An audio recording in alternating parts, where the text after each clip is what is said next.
Hi, Mystery Recaps here.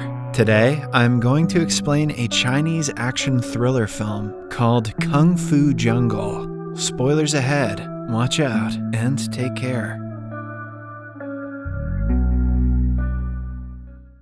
In the opening scene, a martial arts expert named Mo walks into the police station. His face is covered in bruises and cuts that surprise the officers. When asked what happened, he answers that he just killed somebody. The officers quickly call the higher officials and arrest him, hence, he turned himself in. The scene cuts to 3 years later. A police detective named Luck has been called to investigate a murder crime scene. She is informed that the person who died was a boxer. At first glance, a forensic doctor notices broken ribs and limbs, and blood clots around the eyes. Detectives the victim probably got into a fight with someone very skilled. They also notice a strange dagger lying on the crime scene.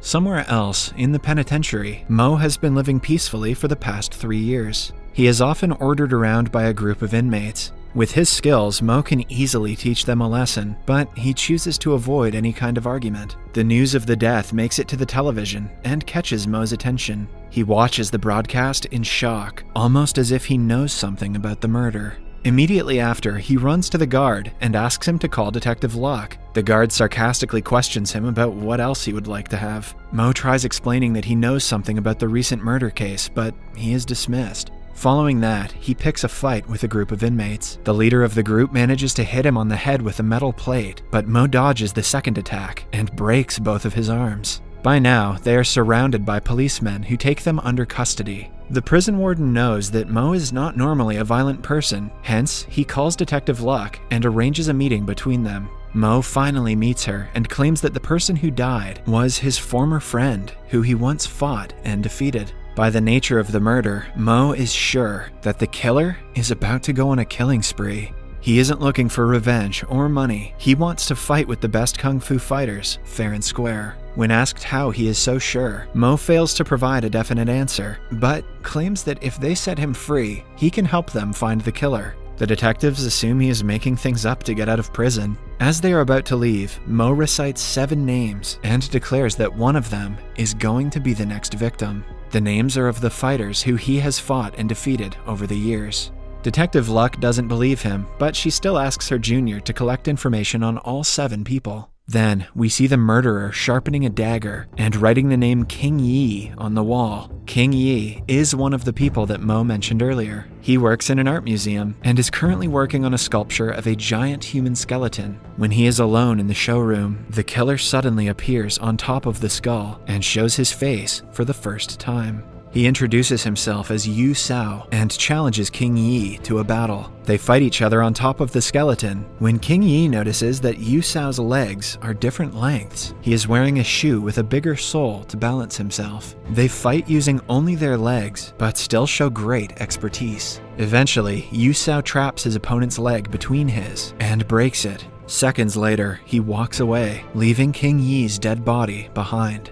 Back in the police station, the detective studies the profiles of the 7 names provided by Mo, but finds no similarity in them. All of them live simple lives in different parts of the city. However, Mo's past seems interesting to her. It is revealed that he formed a famous martial arts club and was a teacher before his imprisonment. The club has thousands of followers in present day. He was also recruited by the Hong Kong police as a martial arts instructor. As the detectives talk, they get the news about King Yi's death. Detective Luck is shocked that Mo's prediction turned out to be true. The very next day, Mo is let out of the prison temporarily, under police custody. By inspecting the order of killings, Mo has realized that the killer is targeting his victims by following a martial arts practice. First, he killed the boxer who used his hands, then King Yi, who used his legs to fight. So, his next target will probably be Hitmon Top.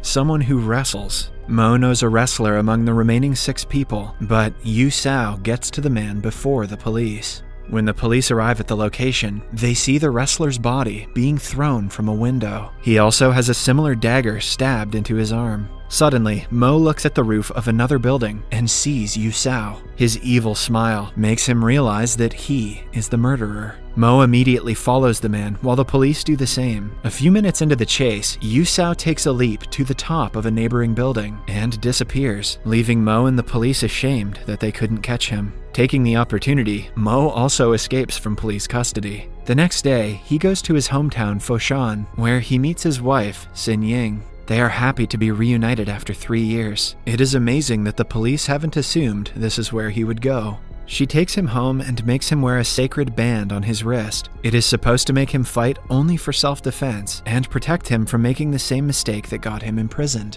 At night, Mo finds the killer's dagger in one of the boxes with his belongings. Xin Ying reveals that a few months ago, a limping man came to their martial arts school and asked her to keep the dagger. She thinks that the town's historian might know what the symbol in the dagger means, and the two decide to go to him the next day. Then, a flashback shows us Yu Sao with his late wife, who had cancer. She was the only person in the world who loved and accepted him as he was. While she was dying, he practiced martial arts day and night to keep himself from thinking about her inevitable death. Back in the present, Mo and Xin Ying go to the historian to find out more about the dagger. It is revealed that the symbol on it is called Eve's Swallow. During the rule of the Qing dynasty, it was given to the person who lost in a martial arts fight. The couple is talking about Yu Sao when a man nearby overhears them and claims to know him. He says that a few years ago, Yu Sao lived with his cancerous wife in a nearby town. Yu Sao was born with a disability that makes one of his legs shorter than the other. Yet, he was able to master martial arts techniques with hard work and dedication. Following that, Mo calls Detective Luck, saying that he has a lead.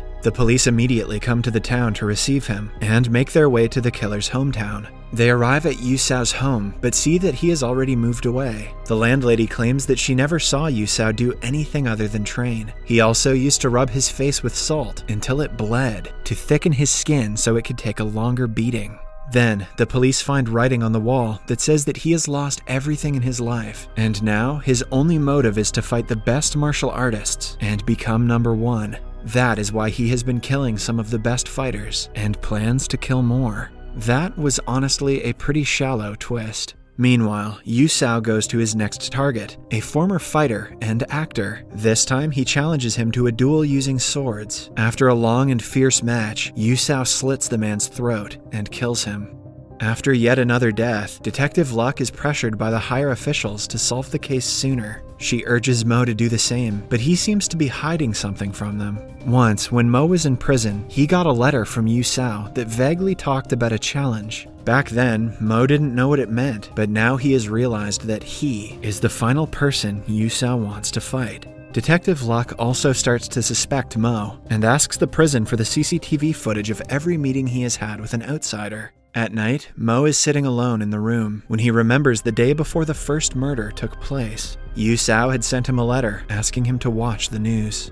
The following day, the police find out about Yu Sao's current address and send a SWAT team to his house. They search around it but find no one inside. Just as they are about to leave, they see that his wife's ashes are still there, which means he will definitely return to retrieve them. Detective Luck orders a redeployment and makes the police stay hidden until Yu Sao returns to the house.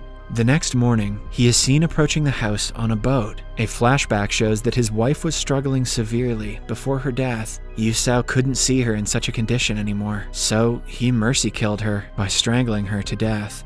That twist was a little more intense. In the present, the police see him and cautiously wait for him to come closer so they can attack all at once. However, Yu Sao notices guard dogs around the neighborhood and takes a random turn. Before anyone knows where he went, he is gone.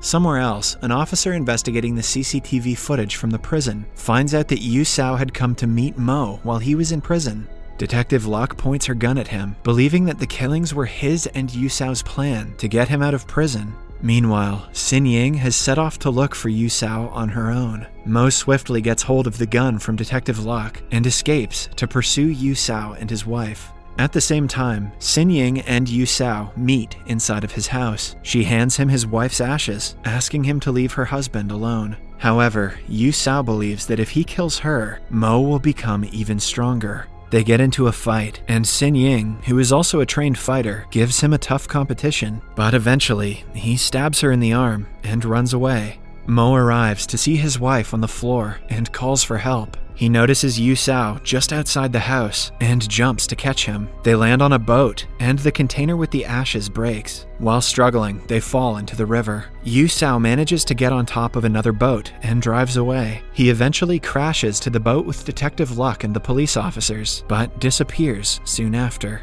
Mo also runs away after making sure his wife will be saved. He calls Detective Luck and tells her that when he first got Yu Sao's letter, he thought he was only a fan. An only fan. Seeing his interest in martial arts, Mo taught him everything he wanted to know while he was still in prison. He was unaware that Yu Sao would use the knowledge to kill people. Mo also knew that Yu Sao was going after Sin Ying, and if he had told the police everything from the beginning, they wouldn't need his help. Hence, he kept the secret so he could come outside the prison and save his wife himself. Mo knows who Yu Sao's next target is. Using the information, he manages to find Yu Sao in the middle of a highway on his way to his target's house. Although Mo has a chance to run him over, he doesn't do it because he wants to fight him. Yu Sao is delighted that his wish is finally coming true. The two join hands to respect each other as opponents and begin the battle in the middle of the road. Almost matching in strength and skill, they are not able to do any harm to each other for the first few minutes. But then, when Yu Sao gets tired, Mo slams him to the street, where Yu Sao is almost hit by a vehicle. Following that, they get a hold of bamboo sticks and fight using those. Eventually, the bamboos also break, so they fist fight again. Suddenly, Mo ends up under a car that drags him a little further. It is enough to knock him unconscious. Taking his opportunity, Yu Sao drags him to the other side of the road. He is about to kill Mo, but Detective Luck arrives at the right time and shoots him dead. In the end, Mo is taken to the hospital. 3 months after the incident, he is in prison again. Detective Luck comes for a visit and informs him that he is being bailed out shortly. In the last scene, we see Mo and Sin Yang taking pictures with the students from their school of martial arts. Subscribe for more videos like this, turn on notifications, and leave a like to help the channel out. Thank you for watching.